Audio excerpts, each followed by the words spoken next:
Chapter 4 August 1st, Richmond, London, England. The suburb of Richmond in the west of London was as quiet as ever. Two men in a Volvo, parked in front of a classic two-story English house with a garden, waited quietly on the street as dusk fell. Neither of them took their eyes off the house diagonally across from where they had entered the street. "What are the orders?" The big man of African descent behind the wheel grunted to the right. He was almost too big to fit in the seat, and he was hunched over so that his head wouldn't touch the roof of the car. His eyes were almost lost under his prominent forehead. The buttons on his shirt were about to pop off. He was tapping the steering wheel impatiently with his big boned fingers in a clumsy rhythm. The other was a big, blond, blue-eyed man who looked small next to the driver. He loaded his MP5K from under his seat and said, "Observation only, but we've been asked to be armed." He grunted as he leaned forward, straining to get it. "Are there wizards?" the other man asked with a frown, tilting his head and looking toward the house. "No, the report did not mention wizards," said the blond man. "How armed is he?" asked the African, raising one eyebrow. "We're going to be heavily armed," the man muttered, cocking his head slightly to the side as he looked at his MP5K. The African man glared at his blond partner and said, "Why would we be armed if there are no sorcerers? What are we watching?" "You ask too many questions, Alphonse," the blond man said. "Could it be because they say little?" Alphonse grumbled. "The twins of fate could be here," the blond man said, making a vague gesture with his head and pointing to the house across the diagonal. "If the twins of fate are there, why don't we kill them?" Alphonse asked, squinting at the house. The blond man said, jutting out his lower lip and shaking his head. "Oh, now that makes sense," Alphonse grumbled, putting his large hand to his face. "Why do you always complain?" the blond man complained with a sigh. Alphonse huffed, "Why? Go after the twins who will manipulate fate and re-empower the wizards, but don't kill them. Because they might not be the twins who will truly connect the two worlds, and because they made me miss tonight's Manchester United game." As he grumbled, a dark blue Ford Transit pulled into the street. The dark blue robe had a dry cleaning logo on the side. Narrowing his eyes, Alphonse asked, "Fred, isn't that the cleaning crew's car?" Meanwhile, the blond man's cell phone had started ringing. The caller was Larry Brown, the assault team leader sitting in the Ford Transit.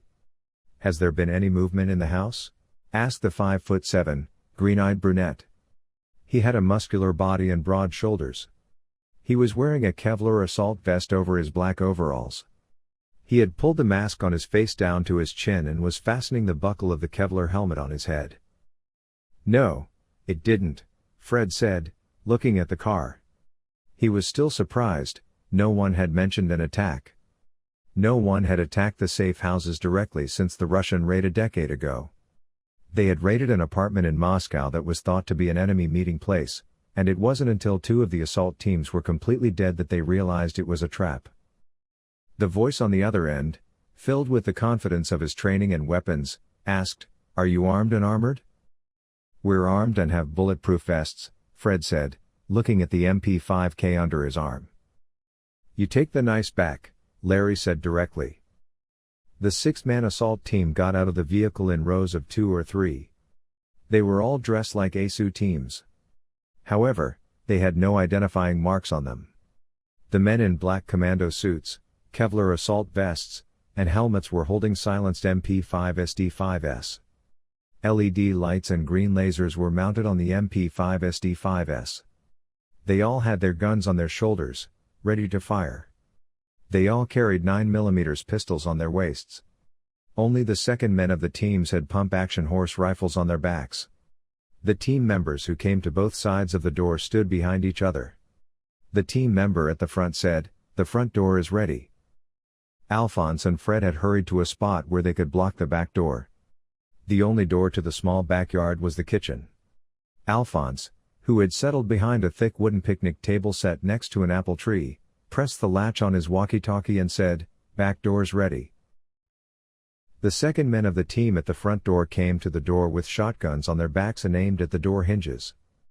When the team leader said, "Now. Now. Now." The second man created a magical sphere of silence. 2 shotguns were fired one after the other, their muzzle lights flashing, but no sound was heard. The 2 men quickly backed away, allowing the assault team to enter. The team entered, first passing through a narrow hallway and silently reaching the hall. The first group turned left and went up the stairs while the second group turned right and started entering the kitchen and lower rooms. The last of the men stayed at the door while the other went in for backup. Suddenly everything went dark. The last man was still in the hallway, and he skidded to a stop in the varnished wooden hallway.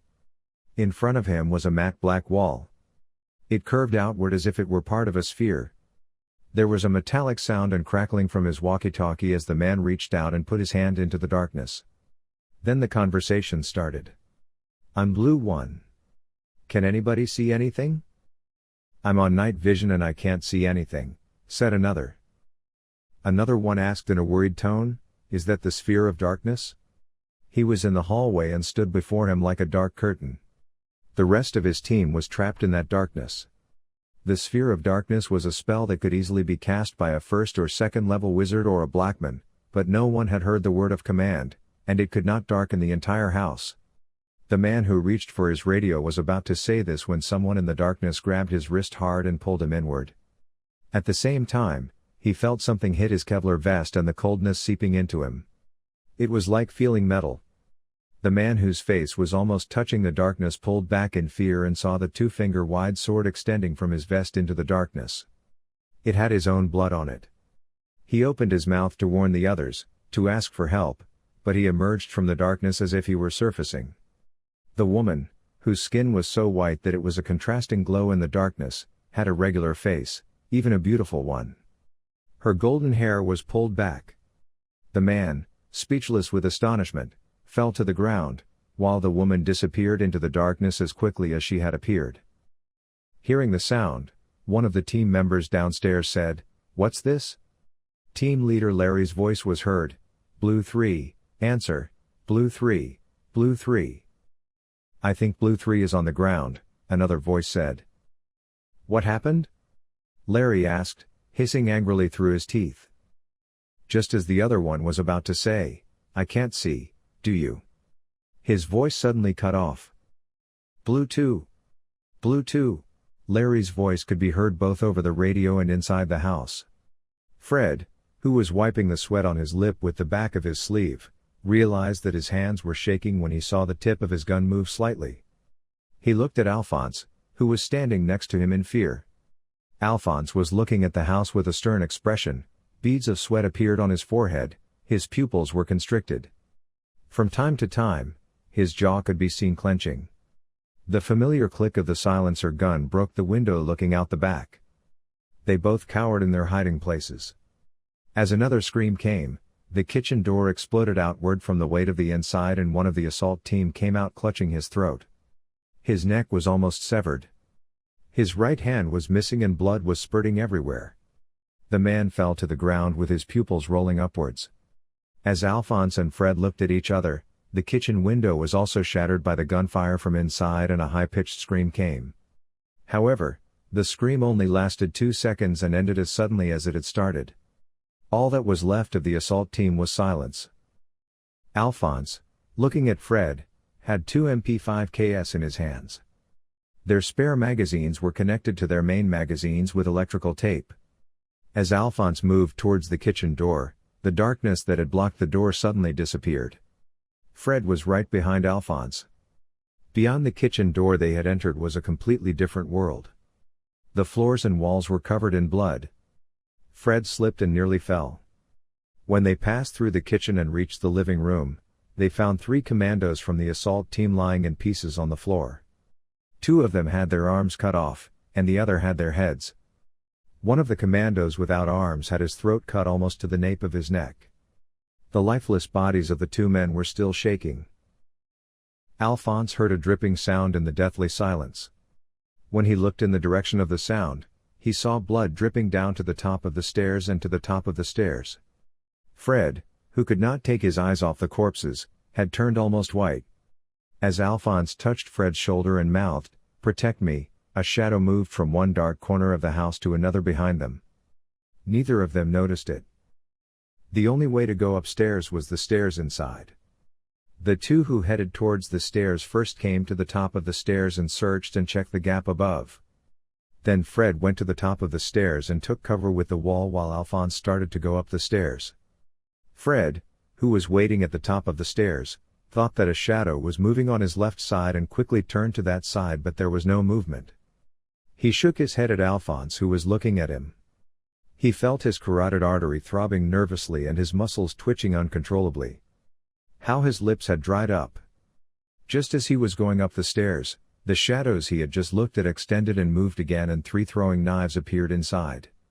All 3 were black like the dark shadows of the house stained with blood. The Teflon-coated throwing knives stuck into Fred's left shoulder, armpit and neck. The blond man groaned from the force of the blow and hit the wall on his right first. Then he turned counterclockwise and fell to the ground and pulled the trigger of the MP5K in his hand in panic. The gun that went off did not make any sound as it scanned a part of the stairs and Alphonse. Alphonse had been shot 4 times in the chest. Despite wearing a Kevlar vest, each bullet had struck like a good boxer's punch, sending the big man crashing into the wall behind him. Alphonse, who grunted and called out to Fred, realized that he could hear neither his own voice nor the sounds of Fred's gun. The big man, who had pointed his gun down, groaned and pulled himself together and headed down.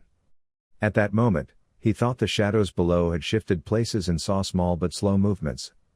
Alphonse, who turned that way, saw many marbles coming towards him in the blink of an eye. Each of the marbles hit the banister, the stairs, the wall and exploded, creating a flash of light.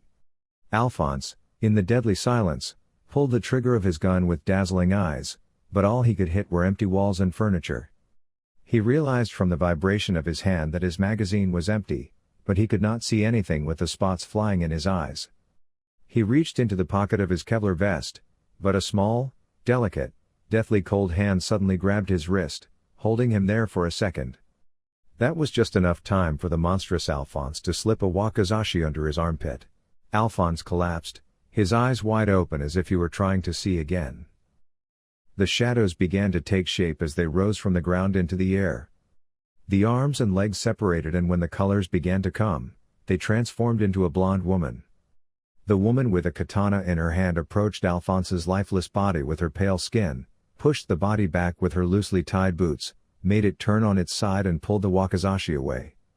The expressionless woman sighed as she looked at the mess around her, the blood and the corpses, and slowly walked down the stairs.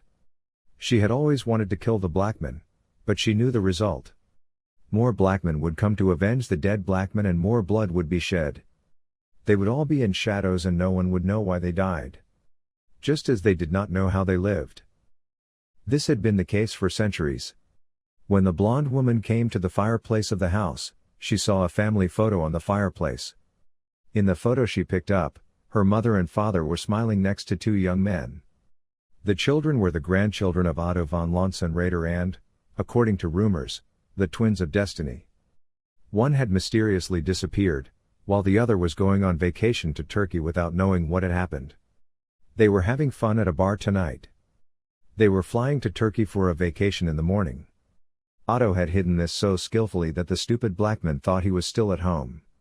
Sean and Ian Hopestein were the ones who would bring an end to the empire that the Blackman had established. That's why it was worth dying for. This was why it was worth fighting for. He didn't know that one of his team was left and that he was running away.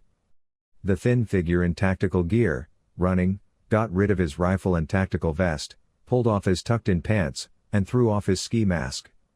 Catherine, her red hair streaming from under her mask, called her team on her cell phone. "It's me," she said breathlessly. "My team was wiped out." The calm voice on the other end of the spectrum said, "It's okay, you meet Sean Hopestein, just as planned." Catherine looked at her phone in surprise, then threw it in the trash and headed towards the bar where she was supposed to meet Sean. She was in no position to question orders. The Inquisition's plans were always so complicated, just like well-prepared plots. August 1st, Athens, Greece. The hotel was a 4-story, white-walled, clean place. There was a small pool in front of it, behind mimosa trees. Just like on other Greek islands, the doors and windowsills were blue. Eleni's cousin was a young man who really took the hotel's business seriously. There were pink geraniums in pots in all the windows. The employees were always neatly dressed and smiling. Over time, Duke realized that the employees had been together for a long time and that they saw each other as family.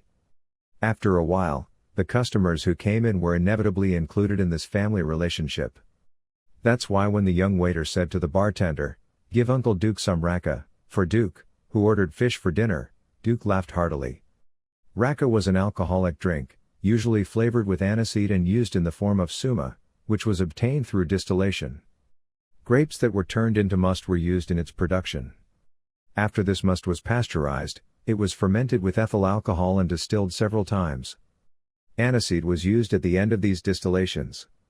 It was a very popular drink on both sides of the Aegean and was drunk with water. During his visits to Greece and Turkey, Duke had learned that raka was not consumed alone like whiskey, but had a special ritual and culture.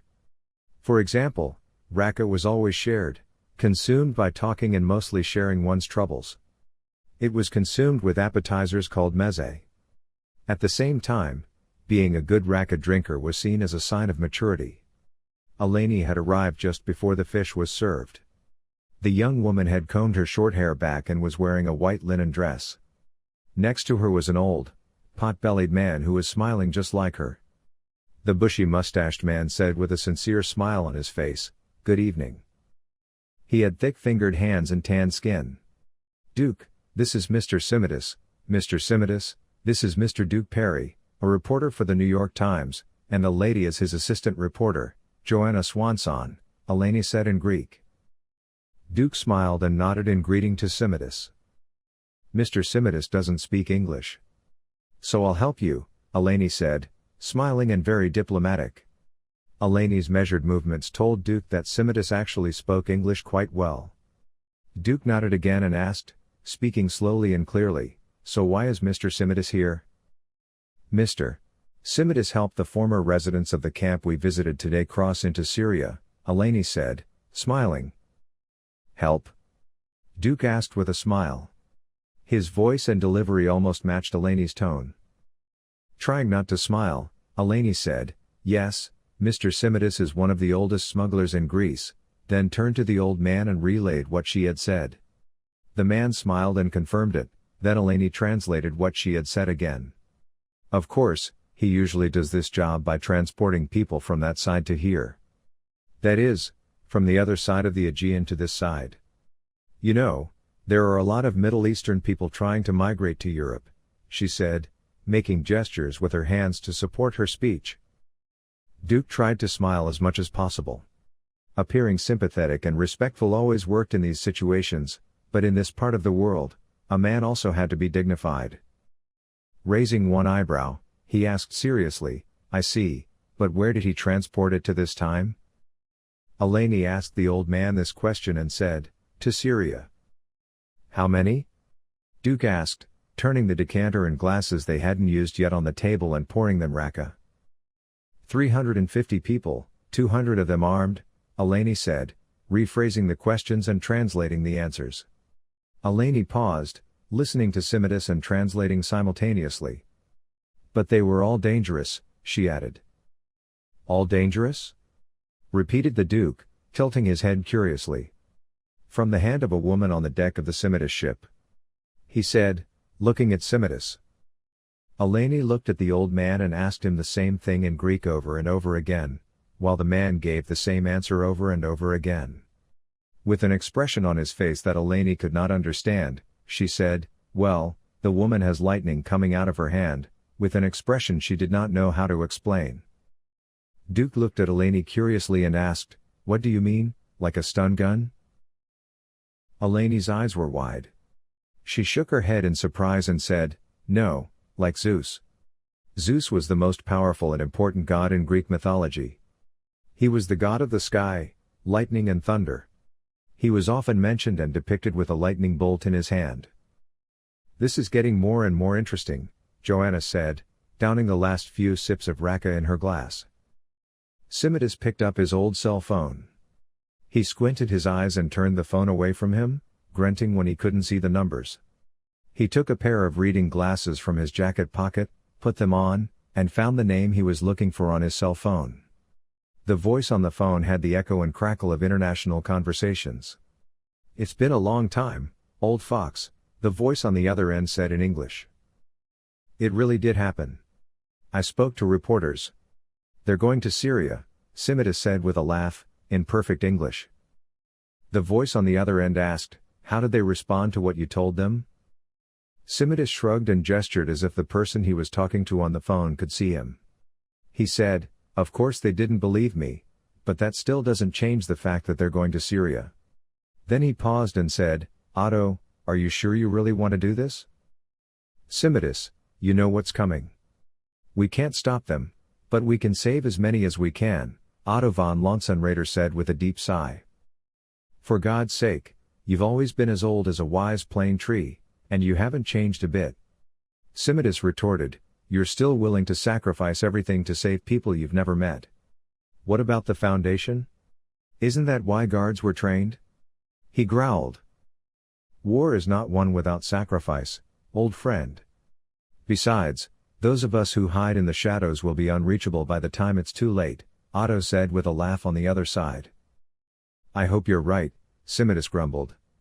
It looked like he was in for a long night. Still, he couldn't help but admit that he was excited. He hadn't had this much fun in a long time.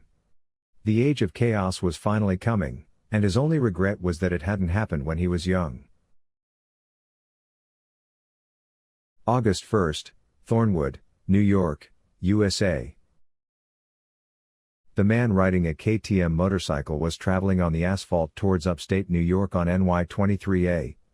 Only the light of the stars and the headlights of his motorcycle illuminated the road he was traveling on in the dark of night.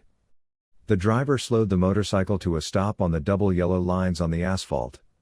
The driver turned back on the motorcycle and checked to see if he was being followed, then turned off his motorcycle lights. The driver turned the motorcycle and dove into the forest next to him. The KTM, prepared for all-terrain conditions, was speeding through the forest. The trees in the darkness flowed around the motorcycle and the driver moved forward without hesitation. Years of experience were taking him directly through the Catterskill Forest to the Ferguson Foundation. The driver slowed down when he reached the foundation wall. He stopped next to the wall, turned off the engine. He mounted the engine and jumped onto the wall. The driver, who had climbed the wall, had an old sports bag hanging from his back. The driver jumped over the 3-meter wall with an athletic move, then did a somersault to regain his balance and started running at a high pace. A few seconds later, he was completely lost in the darkness of the Foundation's forest land. It was a quiet night at the Ferguson Foundation. The duty teachers had completed their roll calls and had retired to their rooms after reporting all the missing. When the doorbell rang at midnight, Mr. White looked up from his reports and said, "Come in." Only the desk lamp was working in his office. Its dim yellow light did little to combat the darkness of the room. The occupants were immersed in the calm determination of the shadows. When the door opened, the light from the hallway sliced through the darkness like a knife. When the person who emerged from the light said, "Principal White?" Principal White smiled and stood up. "Mr. Harper. I've been expecting you." John Harper closed the door as quietly as he could and approached Principal White, shaking his outstretched hand. "You look good," White said with a smile. Harper nodded and smiled, "You too," and the director asked, "How was Tunisia?" Sitting in the chair indicated by White, Harper took out her backpack and opened it, handing White a stone disc. "It's complicated. ISIS people are worse than medieval Christians," she grumbled. Finally, White said with a stoicism buried in his enthusiasm, nodding as he picked up the heavy stone disc and shined the light of his desk lamp onto it. "Will it work?" Harper asked. White placed the stone on the table and said, "I don't know, Harper, I just hope. The keystone is the last missing piece of our Tomender gate." Harper leaned back and said, "But without the main gate in Atlantis, the others are just." White nodded and finished, pulling a bottle of aged whiskey and 2 glasses from the cabinet next to his desk. "The gates can only communicate with each other," he said, pouring the whiskey into the glasses. "That's what the old texts say, but with enough energy, the gate can do what is expected of it." White, assessing Harper's gaze, handed her a glass and said, "Otto's already taken care of the energy." When Harper asked, "When?" White just smiled and sipped his whiskey. October 10, 1893, Chicago, USA. Chicago was perhaps experiencing one of the brightest days in its history. Electric lighting was used at the World's Fair held in the city, and this was later accepted as a roadblock that was always remembered for the beginning of a new era. Because the contract needed to light the fair was not taken by Edison, but by Tesla. Nicholas Tesla was 37 years old at the time, and he felt very good walking on the unlit streets of Chicago. He was wearing a newly bought suit. He didn't have enough money to buy shoes, but his old loafers would get him through the winter anyway. Maybe he wouldn't even need to. With the payment he would receive at the end of the fair, he wouldn't have such a problem. He straightened the collar of his dress with a smile.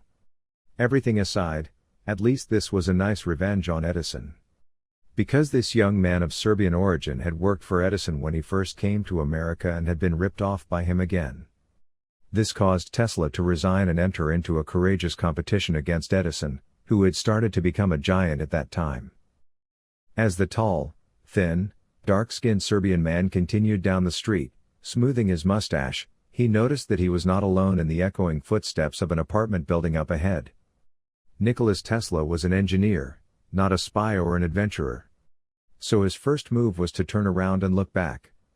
The 3 big men he looked over his shoulder sped up when they realized they were seen. This caused the young man to panic and run. Edison was a liar and liked to make money by very low means. That's why many of his rivals had been intimidated, beaten up or forced to retreat by Edison's hired men. Tesla had been caught in the worst possible place by these hired men. The engineer, who realized that the corner he had turned in panic was an alley while running, kept running in order not to waste time. However, when the alley ended in a wall, he skidded to a halt in his old moccasins. In the meantime, the 3 men had made it halfway down Tesla's path, blocking the exit. Each of them was twice Tesla's size. The man in front said, with a distinct Irish accent, "Mr. Edison sends his regards, Serbian dog," as he pulled a black, hand-and-a-half-long baton from inside his jacket. His suit was the same shade of brown as his newsboy cap. One of the men behind him wore a bowler hat. This man grinned as he pulled a brass knuckle from his jacket pocket and straightened it with his other hand. A few gold-plated teeth gleamed in the dark alley from the broad-bodied, thick-necked man's grinning teeth. As Tesla backed up the space to the wall, he saw the 3rd man pull a baton from inside his jacket, just like the first, and swallowed hard. His glory days had lasted only 2 days. The man at the back made a strangled sound as he silently wished for another chance. Tesla and the 2 bullies turned to look at him. They saw that there was a thin chain wrapped around the man's neck. At the end of the chain was a small weight, similar to the balancing weights used on bronze and hand scales. At the end of the weight was a red feather. The man could not breathe, and his eyes looked somewhere between astonishment and fear. "What is this?" said the man in front, and the man with the chain around his neck was suddenly pulled back, toward the entrance of the alley, and fell to the ground. Behind him stood a thin, short, and suit-wearing Chinese man. The slanted-eyed man in his 30s had shaved most of his head, like all immigrant Chinese, and braided the hair on the top of his head. As he spun around, the Chinese man sped toward the man on the ground, turning his spin into a somersault and striking the man on the ground hard in the chest. Before Edison's other 2 men could realize what was happening, a taller man, taller than the 2 bullies, attacked the Chinese.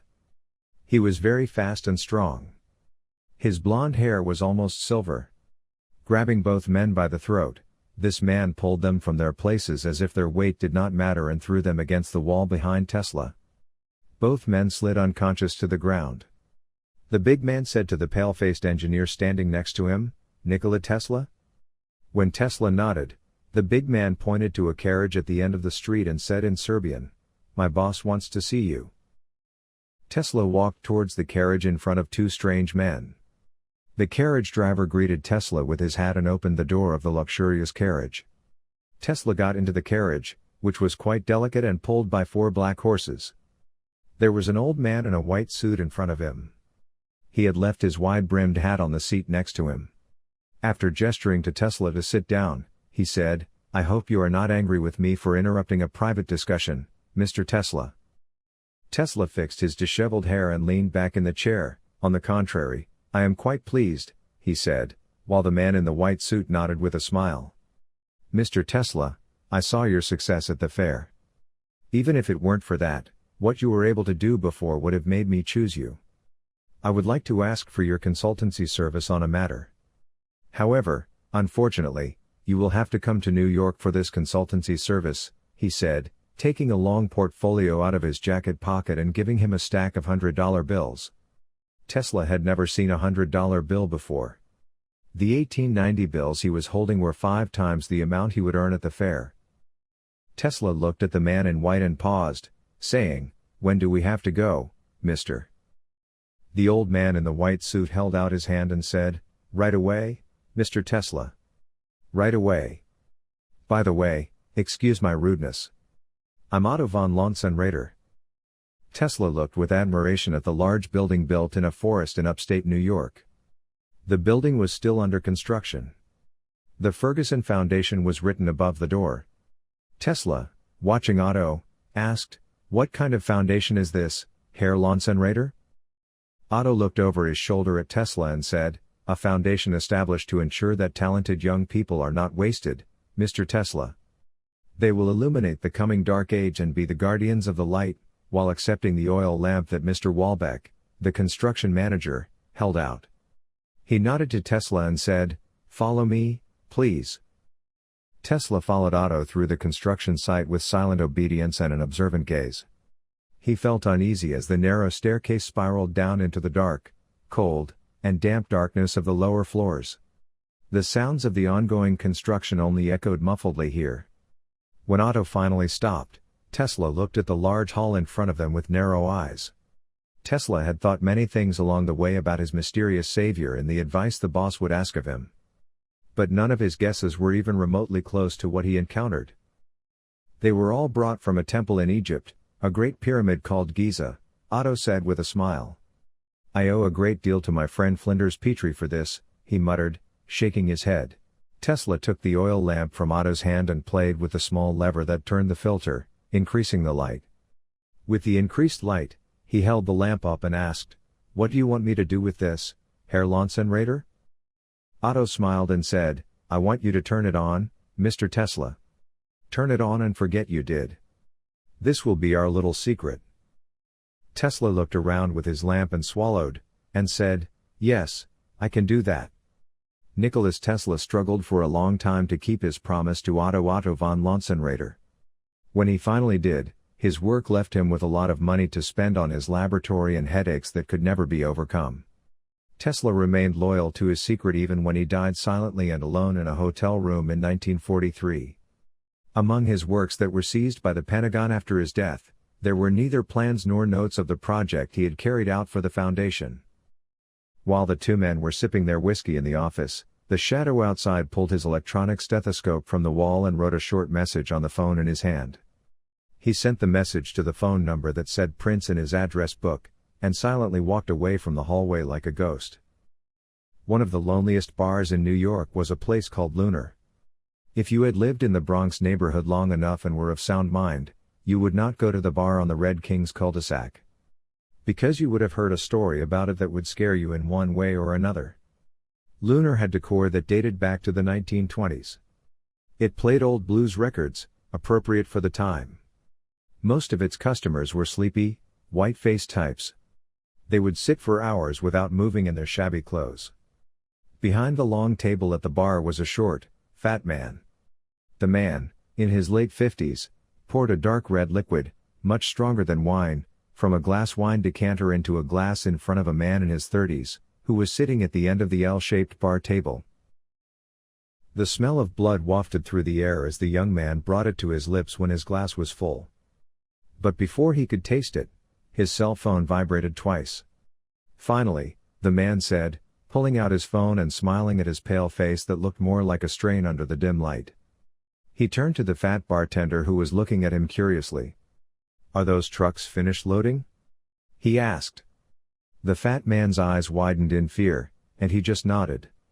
"Good," the man said, taking a sip from his glass and grinning with long canine teeth. "Call all slaves. There's something the Foundation has that I want very much. I want it." "But wouldn't that break the peace treaty?" "Hunter," the man said with an anger that was unexpected from his calmness, and slammed his hand on the bar table, breaking part of the thick chestnut table. "To hell with all of them. My father and the hunter. I found the lock on the door. I can open the gate of Tomender and regain all the promised power. This world needs a god. It needs a Zeus, a Maeve, and a Not. And I will be that. No longer a prince, but a king," he shouted. No one in the bar looked at him. They did not have the will to look. Only the bartender knelt before him, trembling. August 1st, Athens, Greece. Georgios Clytemnestra was a man of 6 feet, who regularly exercised. He always looked calm, with brown hair and brown eyes. His hair never grew longer than 5 inches, and he always had a stubble beard. His long face and sleepy eyes made him look stupider than anyone would suspect. Yet Georgios Clytemnestra spoke German, French, Italian and Greek without an accent, and Turkish, Persian and Arabic fluently. Clytemnestra had taken action after Knox's phone call. She glanced briefly at the cigarette she had finished, then threw it on the asphalt and extinguished it. She was sitting hunched over the front hood of her sand-colored Nissan SUV, enjoying the view of the Aegean Sea from the hillside she was on.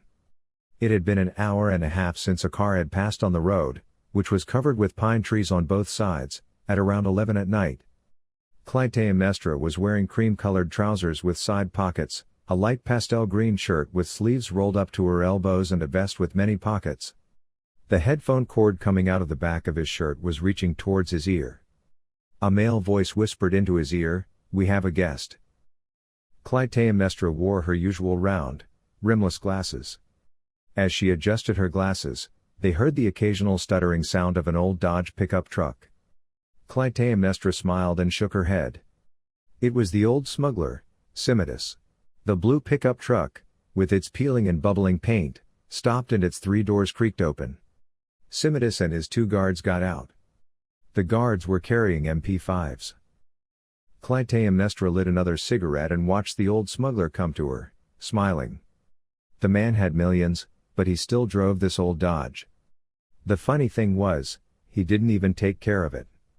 When Knox called her and told her about the scientists coming to the country, Clytemnestra gathered her men and they followed the trail of these scientists in Athens and the surrounding area. However, the trail went cold and disappeared outside the city. For the next time, they turned to Simitis and his network of retired criminals. Simitis stopped and looked around like an animal that has smelled a trap. "You didn't come alone," he said with a smile. "Two," Clytemnestra said simply, gesturing to her guards. "Things are getting pretty dicey these days," Simitis said, shrugging his shoulders and spreading his hands. Clytemnestra pursed her lips, nodded, and asked, "Yes, did you find what I wanted?" Without further ado. "Yes, about 160 foreigners have come to a camp with their families, and the camp is private and well protected," Simitis said seriously, nodding his head. He had a few small pieces of paper from his jacket pocket and a road map in his hand. One place on the map was marked with a ballpoint pen. "To whom does this land belong?" Clytemnestra asked, looking at the map. But instead of answering, Simitis raised his hand, rubbed his index finger and thumb together, and smiled. Clytemnestra smiled back and handed him a thick bundle of banknotes from his vest pocket. Simitis said with a sympathetic expression, "You wouldn't be upset if I counted them, would you?" And counted the euros he had taken out of the envelope. The private oasis resort, built on the shores of Lake Limnos, north of Moriki town, northwest of here. Its owner is Veris Metaxas, one of the richest people in Athens. He is currently in Athens. And what will he do with the scientists? Asked Clytemnestra, memorizing this information. Simitis scratched his bearded cheek, curled his lips, and said, "Nobody knows. But everyone talks about the resort as if it were a fairyland. High-walled, wide land. Right on the lake, better protected than our central bank. Moreover, it has been under construction for 10 years, and according to my nephews, they had the chance to take a look at the materials that went in and out. Just out of curiosity, of course. According to them, it was all first-class materials. In other words, it could have been a 5-star hotel instead of a resort. As an afterthought, he said, all the staff are foreigners. They didn't hire any workers from the surrounding villages and towns." It was obvious from his expression that he found this strange. Not wanting to press the subject too much, Smitus wished him a good evening and returned to his car. Clytemnestra frowned and lit another cigarette. This was really strange. The facilities always hired locals. This would help support the facility and keep the staff's home, travel, and family expenses to a minimum. After Simitis and his bodyguards left, 4 shadows emerged from the trees and approached the Nissan. One was carrying a G3 with a sniper scope, the others were carrying M416S, Hank's alternative to the M4. It went off without a hitch, the marksman said, putting the G3 in the back of the car. Smiling, Clytemnestra pulled her satellite phone from her vest. She dialed the number where she could reach Nox. Simitis is a real fox. He knew he had the upper hand here the moment he got out of the car. But even that wouldn't stop him if he thought he could make more money. The man has a history of unmarked graves, she said as Nox answered the phone. Our local intelligence gave us the name of Varus Metaxas, she said calmly. Okay, we're checking now, Nox's voice said. As the information was being checked, Clytemnestra asked, the man is well guarded in Athens. We may not be able to take him quietly. Shall we use force? She still had not been informed of the seriousness and limits of the task they were on. This uncertainty was making her nervous. You can even use a nuclear bomb if necessary, Nox said solemnly. Clytemnestra was surprised. Nox, who said these things in a serious tone, was always someone who praised or preferred surgical operations in his analyses and recommendations. He always avoided simple, power-playing moves that would create such crises. The situation was already strange, but it had to be urgent. And Clytemnestra hated such things, such operations always left unpleasant memories that she wanted to forget. August 2, New York, USA. The Baker farm formed the southern boundary of the foundation. At the base of the woods on the west side of the farm, 2 men sat on camping loungers, fishing with rods in front of them in the river a few yards away. The short-haired man checked his rod, then leaned back in his camping lounger and took another beer from the ice chest next to him. He was a short, muscular man with broad shoulders. Your mother called me last night, you dirty Turk, he said, tugging at his goatee, a sly look in his green eyes. He must have been 25 at most. His friend, who was about the same age, had short hair that was tousled. As he looked at the rising sun as an annoying detail and searched for his sunglasses in his vest pocket, he said, "This can't be my mother, Petros. The poor woman died 2 years ago. A very long time has passed. It came to my mind as time went by. Do you know how the Olympic track was invented?" He found the old sunglasses he was looking for and happily placed them on his once broken nose. Petros laughed and said, "No, I don't know, you bastard. Just tell me and relax." Petros Galiani had met the young man named Yusuf Guvinch on the first day he came to the university. They had never been apart since. That's why they could now easily predict who would gain the upper hand in these discussions. Smiling confidently, Yusuf said, to commemorate the Greek infantry who ran away from the Turkish cavalry for days, while he looked at Petros over his glasses and grinned, adjusting his glasses with his middle finger. While Petros laughed and shook his head, saying, "You really are a scoundrel," Yusuf shrugged his shoulders in a cocky manner and said, "No, my only good knowledge of history." At that moment, someone started to appear running from the riverbed where they were trying to fish. When Petros saw the person, he checked his wristwatch. They should accept this kid into the Olympics, he's never late. He grumbled. Yusuf turned and waved at Anton, who came running toward them. Both young men were studying veterinary medicine at New York University. They had started an internship at the farmhouse a short distance behind them. However, there were no animals to look after or work to be done at the farm owned by a family friend of Petros. So they spent almost every night drinking a case of beer. When Anton slowed down as he approached the two, Yusuf took another beer out of the ice chest. Just as he was about to open it, the young man waved his hand at him and said, "For God's sake, it's 6 a.m. Joseph and Peter looked at each other and said, "So?" Anton raised an eyebrow. "You want me to drink so early in the morning?" Yusuf grinned and said, "The boy is right. Just because we didn't sleep doesn't mean the whole world will become drunks." Petros shrugged and burped, then said, "If they were like us, there would be fewer wars."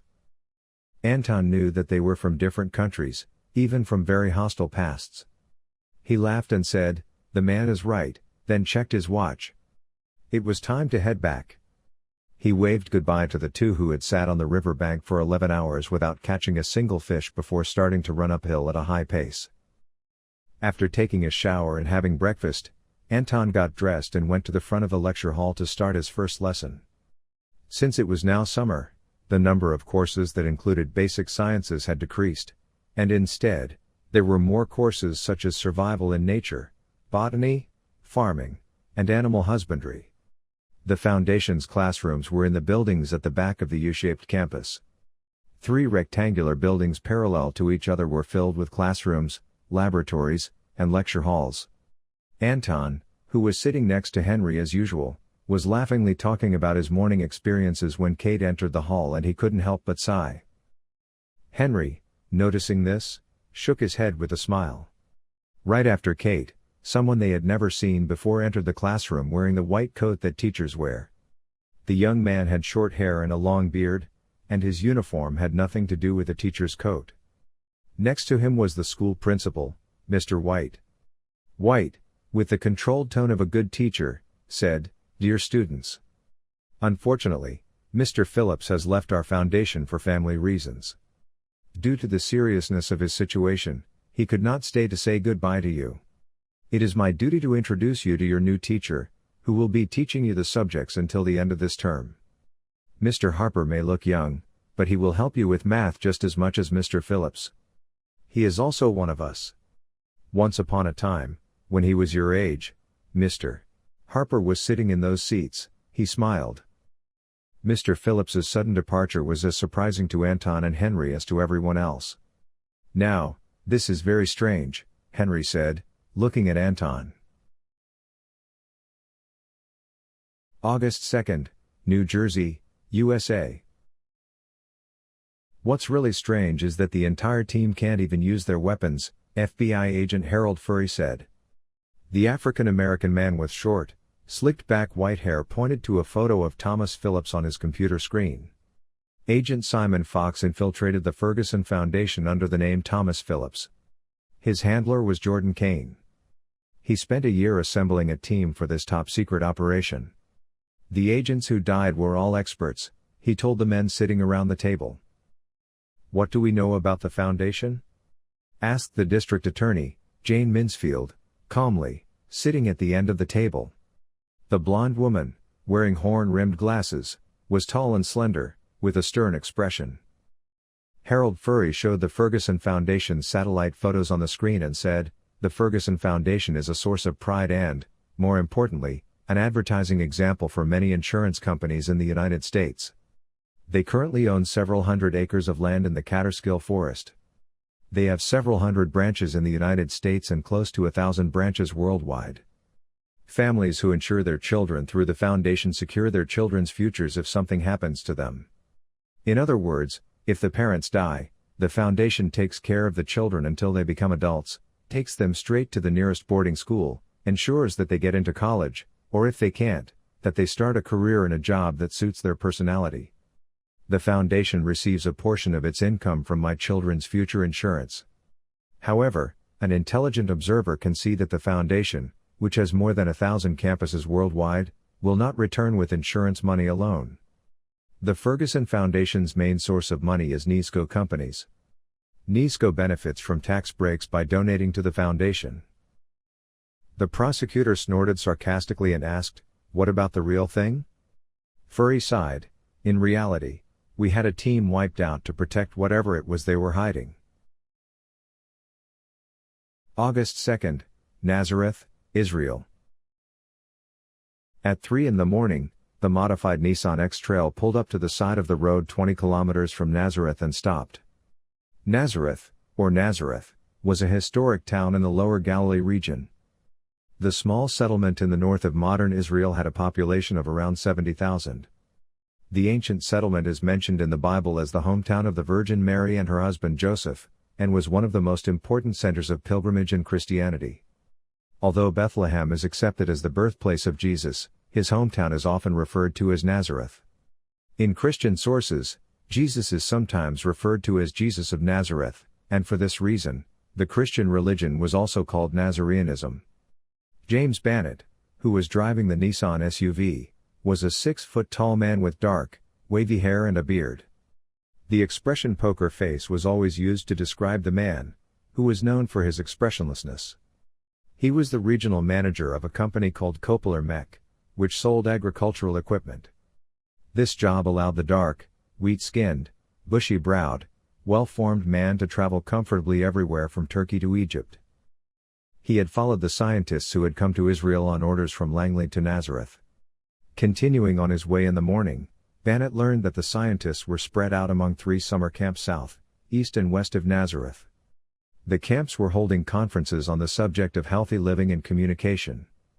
The scientists were the guests of these conferences. Everything was legal.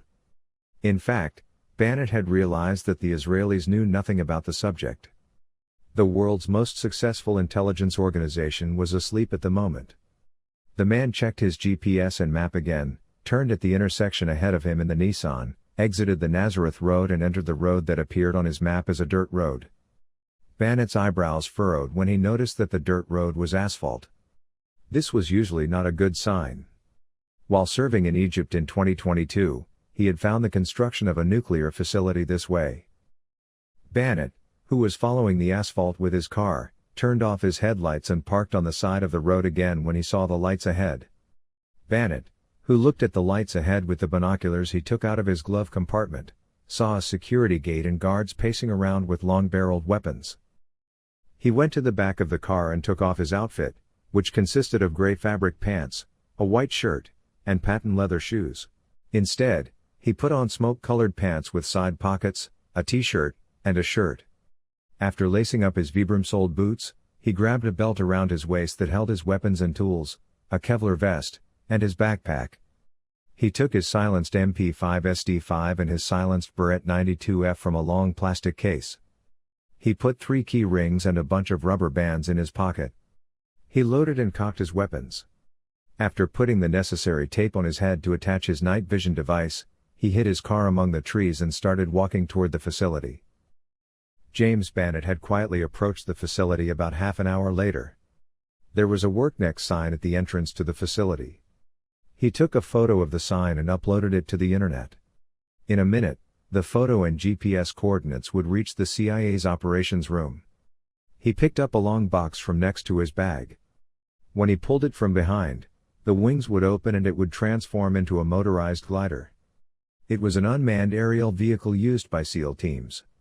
It would fly silently and send images of the area to both himself and the operations room via satellite phone.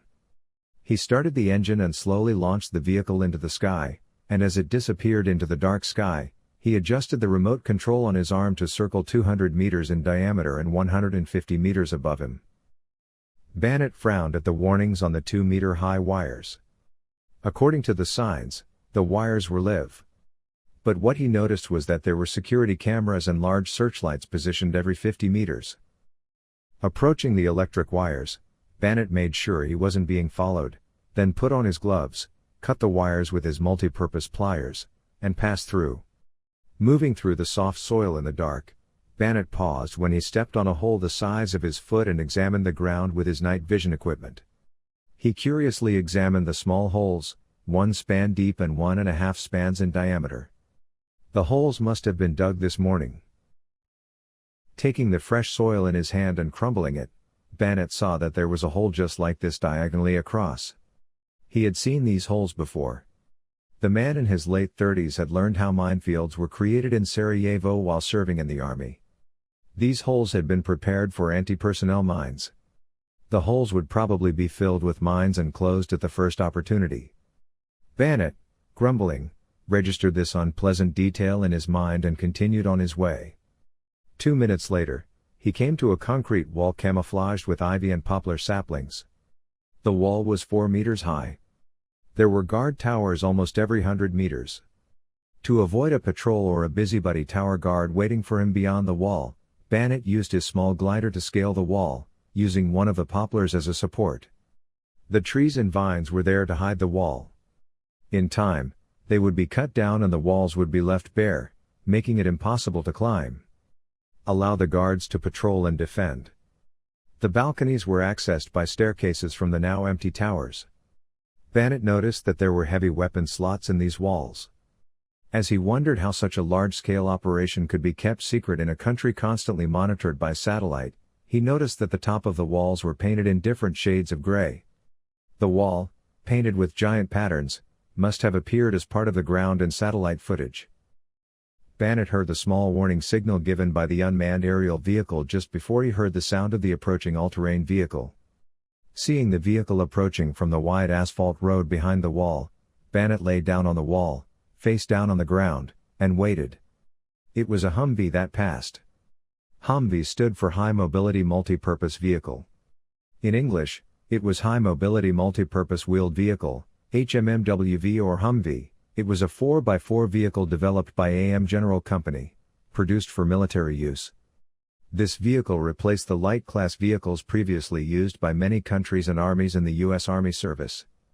The Humvee was the inspiration for the Hummer and SUV vehicles that would later be produced for civilian purposes. The vehicle that arrived had a 12.7mm Browning M2 mounted on it. Designed by Robert Browning at the end of the First World War, these heavy machine guns had been produced and in service since 1919. The weapon, which weighed nearly 40 kilos, was a monster that spat death within 1,800 meters. It was easy to maintain and use. There were 3 men in the vehicle, one of whom was carrying a heavy weapon. He jumped to the ground after the Humvee that was speeding away, did a somersault, regained his balance and started running. When he came to the barrels that were piled up to be moved to a warehouse, he saw 2 guards on patrol and paused, hiding in the shadows of the barrels. The men stopped a few meters ahead of Bannet and started talking while taking cigarettes out of their pockets. Bannet cursed under his breath, realizing that the 2 guards speaking Chinese would be staying here for a long time. He silently threw the small metal rings he took out of his pocket to the left. When the rings rang metallically where they landed, both guards looked in the direction of the sound. One of them, dissatisfied with not being able to see anything, turned on the mag light hand lamp with a halogen bulb that was 1.5 handspan long and was behind his waist and scanned the darkness. The guard, who could not see anything, looked around with a lamp, finally at the nook where the barrels blocked the light and darkened the shadows. But the nook was empty. Bannet had already disappeared into the darkness like a ghost. He had apparently approached the settlement. Here were single-story wooden houses surrounded by mimosa, acacia, plane and olive trees. These houses, called bungalows, were built entirely of wood on all sides and inside. Approaching the houses, Bannet saw that each one had a veranda at the entrance. The houses, which had empty floors, were quite high off the ground. The thick tree trunks were used as feet, forming blocks of 20 houses arranged in a row. When he approached the bungalows, the aircraft warned Bannet again.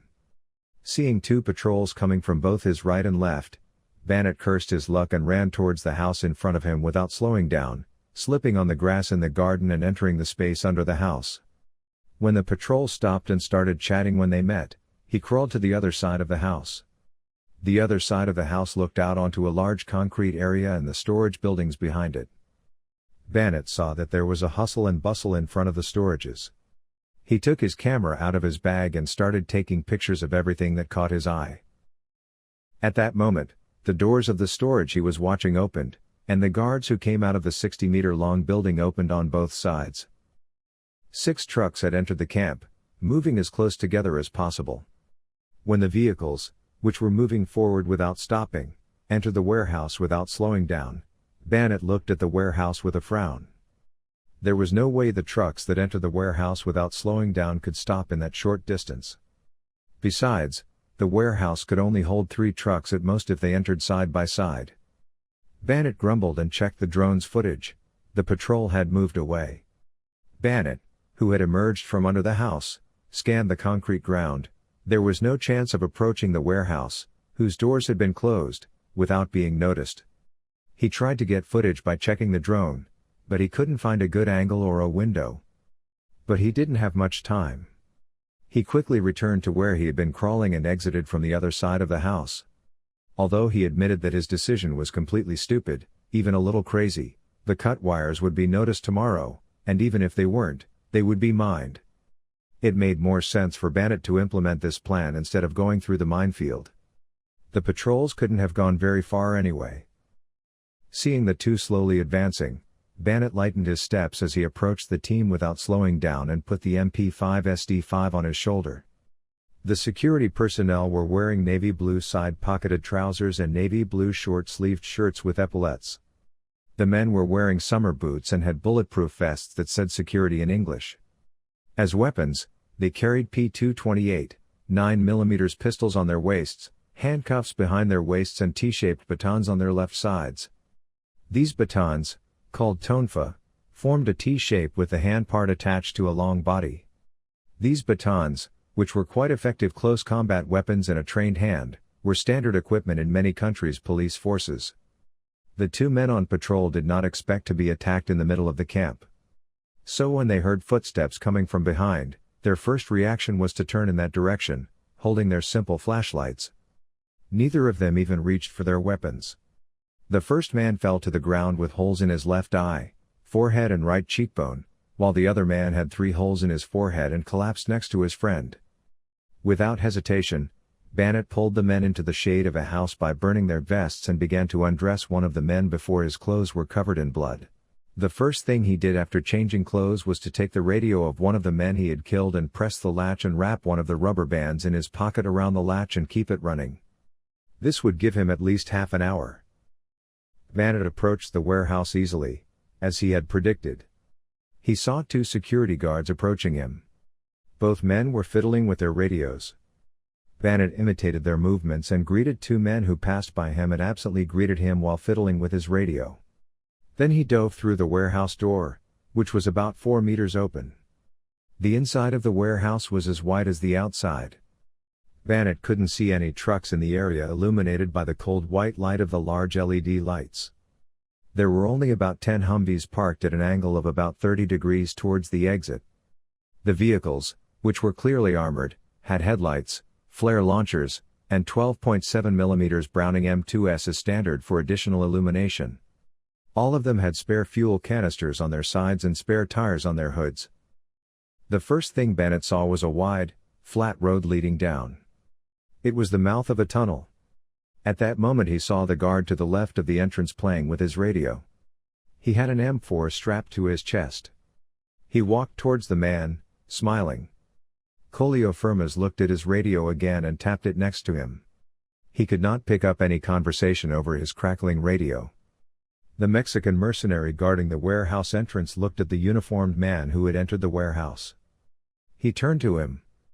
He pointed to the radio and asked in Hebrew, "Is it not working?" Colio sighed and said in English, "How many times are they going to tell me, man? We are going to speak English.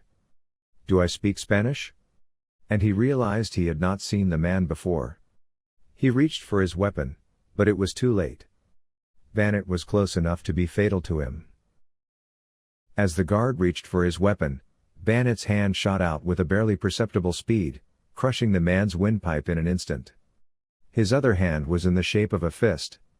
The lower part of it drew a tight arc and exploded in his temple. As the unconscious man fell to his knees, Bennett grabbed the M4 by the barrel and butt and pulled Colio out of sight of the cameras. Bennett left the warehouse 10 minutes later. He had a tense expression on his face that no one had seen in a long time as he reached for his bag he had left between the houses and uploaded the photos he had taken with his satellite phone to the operations room. Worknex had built something big underground without anyone noticing. Bennett prayed that it wasn't a new nuclear facility. End of chapter.